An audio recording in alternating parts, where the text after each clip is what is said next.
Hi, my name is Jessica Worley, and we're gonna start here the first lesson of Beginner's Photoshop series, aka Photoshop for Dummies. Today's lesson is removing backgrounds from pictures. Really quickly, this is our website, photoshophelps.blogspot.com. We got a lot of great resources, tutorials, a lot of great places to get ideas, get different brushes for your Photoshop. Alright, weapon of choice today is Adobe Photoshop CS, and we're gonna go ahead and get started. There's a couple of different methods you can use to remove backgrounds. In this case, we've got a picture of a person with just a plain gray background, and it's really simple just to remove a plain gray or white or one color background. So we'll start here by duplicating the layer, and we'll make the background copy invisible. What we're going to do is go over here to our background eraser tool. You can adjust the tolerance. Right now it's set at 25. Just to show you, I will move it up to 78 or so. You can see if you click, it's not just going to erase the gray, it's also going to erase the person at that tolerance. So we'll move it back down to about 25, 26. You can adjust the size of your circle. There's a little cross in the middle of that circle, and whatever color that cross is touching at this tolerance level is what it's going to erase. That went ahead and erased some of his hair, so we'll take it down just a little lower.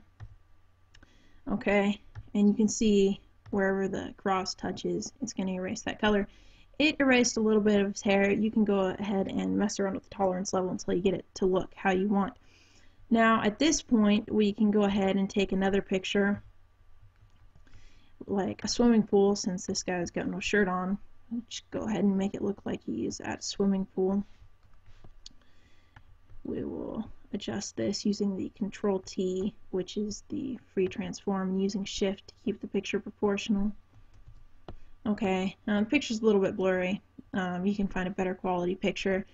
As you can see, we just erased the gray background so that we could put him in a different scene, or maybe use his picture some other way. Alright, next we will use this picture just to show you another method. As you can see, the background is not all one color, so the background eraser tool will not work. It's just going to select, little pieces of the background at a time. So what we want to do here is, again, duplicate the layer and turn off the background copy. And the easiest method I've found to do this is to come up and get your paintbrush tool.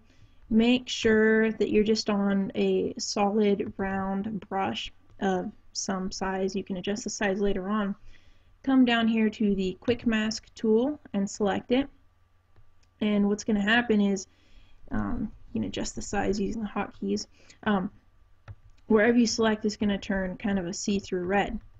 And what this does is when you come back here and select this other icon, take the quick mask off, you can see it's selected. And it's kind of weird. It doesn't select where you turned red, it selects the opposite. So if I were to hit delete right now, it would delete everywhere that wasn't red. Just go ahead and undo that and go back to the layer mask. And so what we want to do is select our person here. And the neat thing is, people have pretty much everything is round on a person, so you can use this round brush to select just about everything, and you can adjust the size and go ahead and zoom in where you need to get the small features. It's not going to be perfect, but it doesn't have to be, especially if you're going to shrink the person to fit onto a smaller picture.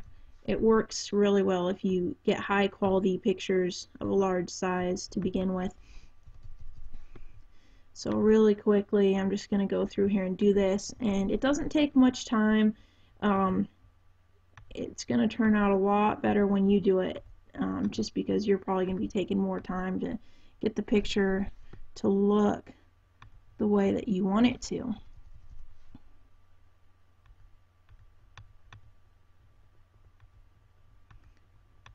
And as with everything else, it takes practice. It's probably not going to turn out perfect the first time that you do it. Now, you're not going to be able to get all the little strands of hair with this method, but you don't have to. I'll show you in a minute how you can get the rest of the little strands of hair. For the big areas, you just want to, go ahead and select a bigger brush. It saves time.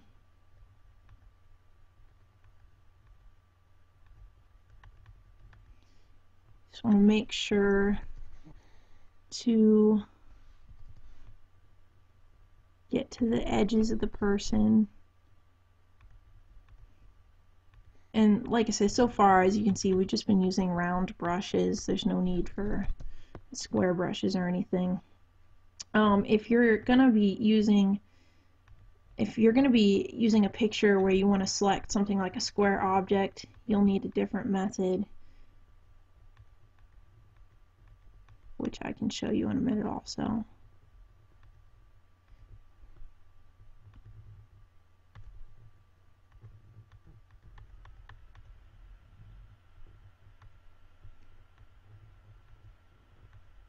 Okay. So, as you can see, we've selected everything around the person. Oops, we missed a spot down there.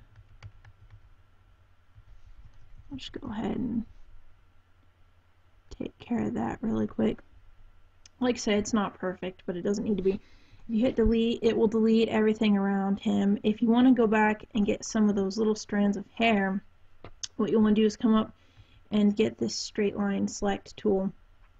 And we are on the add to selection.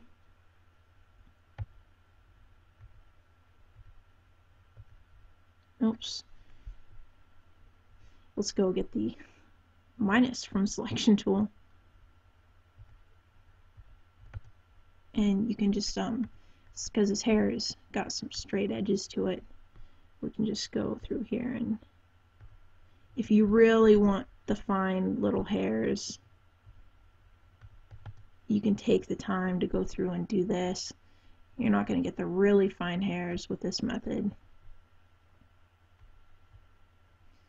And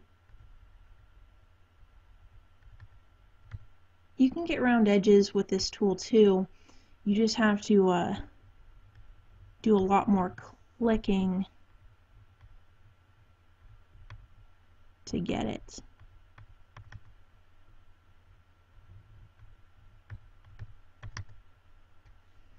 Okay.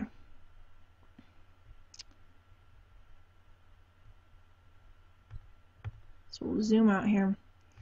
So we've got our person, and you can either go ahead and delete the background, or you can come up here and go to select inverse, and it will now select the person, and you can delete him maybe if you just wanted the background, or you can hit Control C and copy him. Maybe you wanted to paste him again, and it works the same way. Alright, so what we'll do is we'll come get this picture now that we've copied him, and we'll paste him in, and we'll use the Control T, which is the free transform, and hold shift while you're moving him down to keep him proportional. Move him over here since he's got a flat edge. You'll need to mess around with the colors when you're putting a person on a background to make it look like the person isn't like really light and the background's really dark. We will cover that in another tutorial though. So those are two really simple methods for removing two different kinds of backgrounds.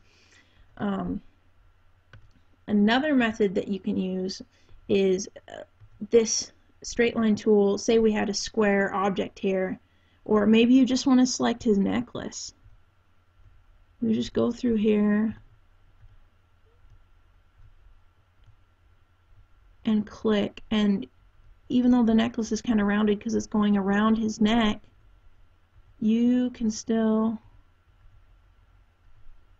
get it. like I said, it just takes a lot more clicking, and you'll need to zoom in if you have to. So now, we want to delete his necklace for whatever reason, you can do that. Okay, and this was episode 1, how to remove backgrounds from pictures. There's a lot of things you can do with this. 2 very simple methods. Make sure to visit our website, photoshophelps.blogspot.com. Thank you.